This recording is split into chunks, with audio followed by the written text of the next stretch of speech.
Arthur é um bilionário excêntrico, odiado por muitos, e que odeia quase todo mundo. Para ele, pessoas de carne e osso são imprevisíveis, irritantes e cheias de falhas. Por isso, ele prefere a companhia de bonecas de plástico e androides de metal, frios, perfeitos e obedientes. Mas tudo muda quando ele compra sua nova criação, uma empregada androide projetada para protegê-lo de seus inimigos. Só que aos poucos, algo estranho acontece. Arthur começa a se apaixonar por ela. E o que ele não imagina é que essa androide perfeita guarda um segredo. Ela é humana. A história começa com Arthur, que tá no seu escritório quando o mordomo aparece, trazendo uma moça de cabelo rosa que ele jura de pés juntos ser um robô chamado Marie. Depois de um monte de tentativas furadas, enfim conseguiram bolar um bicho mecânico de verdade, do jeito que Arthur vivia cobrando. Ele fica boquiaberto só de olhar, e o que mais o deixa de queixo caído é o quão real ela parece. Mesmo achando tudo autêntico demais, Arthur resolve dar uma espiada mais de perto antes de comprar a ideia. De repente, o relógio da sala explode do nada, soltando uma fumaceira preta que enche o ar. A assistente dele vem correndo para ver se tá tudo bem, e por sorte, ele sai ileso dessa. Arthur varre o quarto com os olhos para entender o que rolou, quando algo incrível pula na sua mira. Marie nem piscou, nem se mexeu 1 milímetro no meio da bagunça toda. Ele fica completamente pasmo, mas antes que consiga botar pra fora o que tá sentindo, avista a faxineira passando pelo corredor. Ele a para na hora. Foi ela que trocou o relógio. Os seguranças não perdem tempo e a arrastam pra fora, enquanto ela implora, dizendo que só seguiu ordens. Arthur entra no modo detetive paranormal, tipo Professor X na veia, e começa a farejar os assassinos que estavam infiltrados ali pra acabar com ele. Os guardas dele voam pra cima e derrubam a galera toda num piscar de olhos. Logo em seguida, chega um buquê de flores pra ele. Mas até isso é armadilha, uma faca escondida no meio, só pra garantir que o cara não escape. É por isso que Arthur tem um ódio mortal da raça humana. Pra ele, todo mundo é ganancioso, capaz de machucar os outros só pra satisfazer o ego. Por isso mesmo, ele prefere lidar com coisas sem alma, inorgânicas, que não traem. No fundo, o motivo de tanta raiva é que o clã inteiro o odeia. Ele é o filho bastardo que do nada virou o herdeiro principal. Esse rancor faz com que a vida dele vire um alvo ambulante o tempo todo. Marie fica ali parada, quietinha no meio da sala, enquanto Arthur desabafa freneticamente sobre o quanto detesta mentirosos e como faria de tudo pra varrer eles do mapa. O que ele não imagina é que Marie não é robô coisa nenhuma. Ela é uma garota prodígio nas artes marciais que topou o trampo arriscado de fingir ser uma empregada ciborgue pra quitar as dívidas dos pais. Nesse exato momento, Arthur pede pra ficar a sós com a empregada e o coração dela dispara de pavor. Por mais robótica que ela pareça, ele vai sacar a verdade na hora. Ele se aproxima e a vida inteira dela passa num flash. Se ele descobrir, era o fim dela. Mas ela trava o corpo na medida certa e convence ele de que é mesmo uma máquina de verdade. A cara de Arthur muda na hora. Ele começa a pular e dançar que nem moleque de 5 anos, porque enfim achou o que tanto queria. No dia seguinte, o mordomo, o único que sabe o segredo dela, avisa Marie que ela tem que começar a escoltar o jovem patrão pra academia, já que a vida dele tá por um fio. Marie devora o sanduíche que o mordomo tá preparando, porque só come de boa quando Arthur tá no banheiro. Ela engole a fatia dela inteira e ainda sai correndo com o dele na boca, tipo um guaxinim esfomeado atrás de resto de lanche. O mordomo só reza pra que ela se vire bem, porque se Arthur descobrir que Marie é exatamente o que ele mais odeia no mundo, os dois tão ferrados de vez. Hora de ir pra escola e o motorista chega atrasado por uma fração de segundo. Leva uma bronca daquelas do jovem patrão.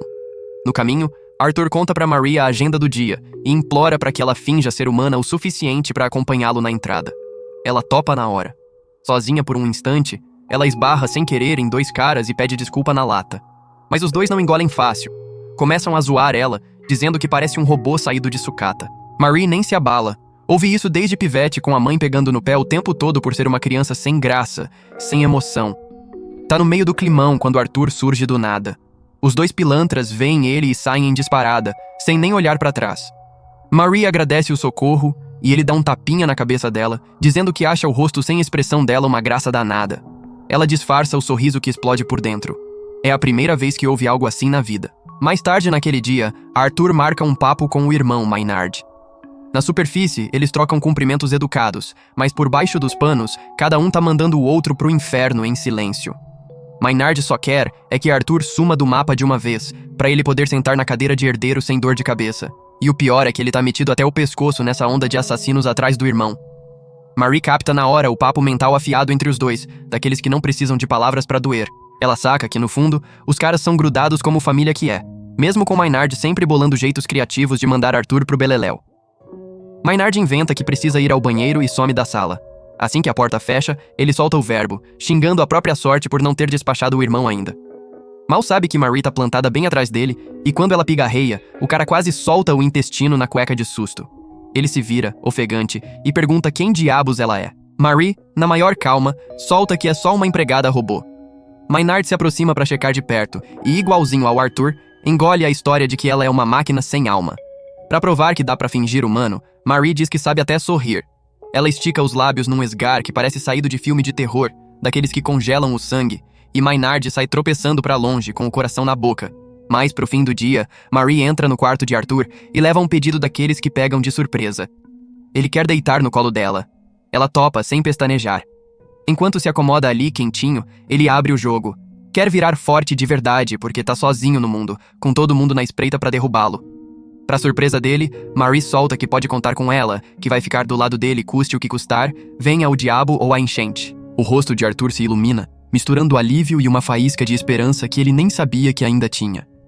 Ele agradece baixinho e apaga no colo dela, dormindo como um anjo. Aos poucos, Marie tá se encostando nele de um jeito que dói soltar, querendo blindá-lo do mesmo jeito que ele a salvou sem nem saber.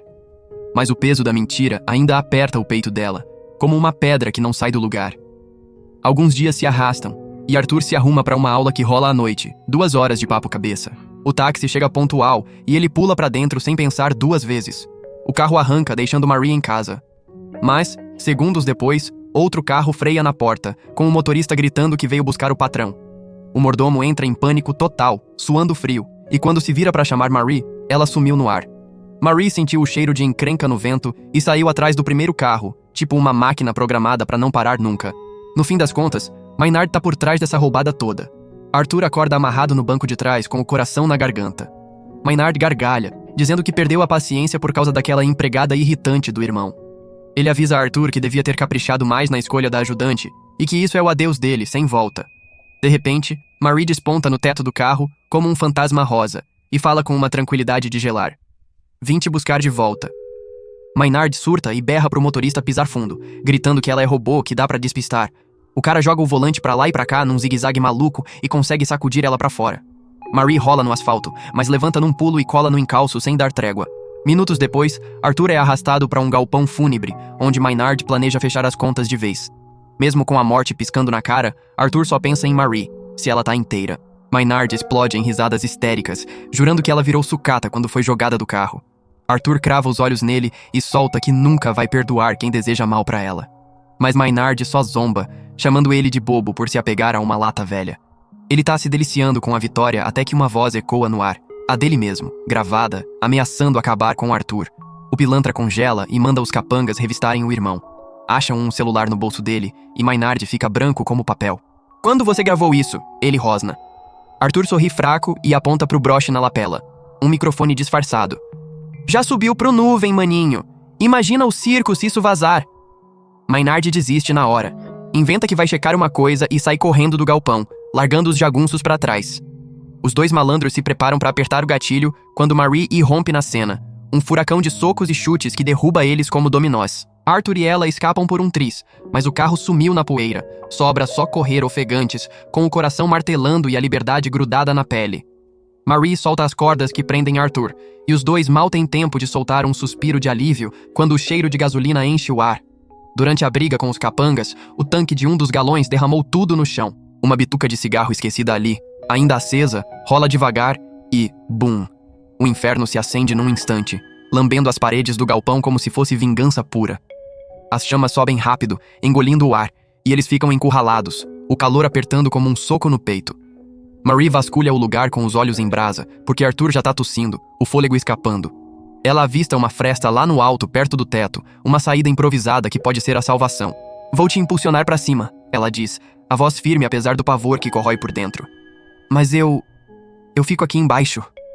Arthur balança a cabeça, os olhos arregalados de desespero. Não vai deixar ela se jogar no fogo por ele, não depois de tudo.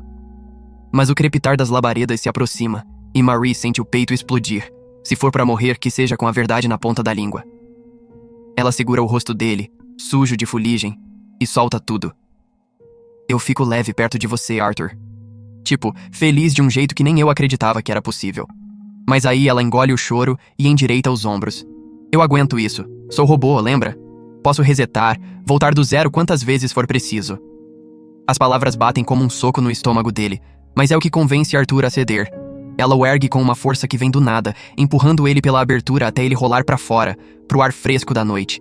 Marie se joga de volta no chão, o fumo negro a envolvendo como um cobertor sufocante, e o mundo apaga devagar, os pulmões queimando. Quando abre os olhos de novo, o teto é o da mansão, familiar e seguro, e Arthur tá ali do lado, os olhos vermelhos de quem não piscou a noite toda.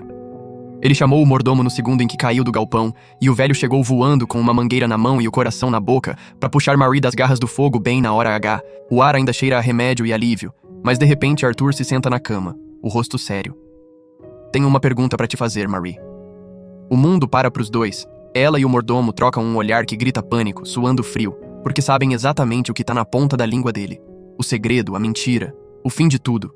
Mas Arthur para, morde o lábio e solta um suspiro comprido. Ele engole as palavras, finge que nada mudou e volta pro joguinho. Humana ou máquina? O mistério paira no ar, grosso como fumaça velha, enquanto os corações batem aliviados, mas partidos. E esse foi o primeiro episódio. Se gostou, deixe aquele like e comente parte 2.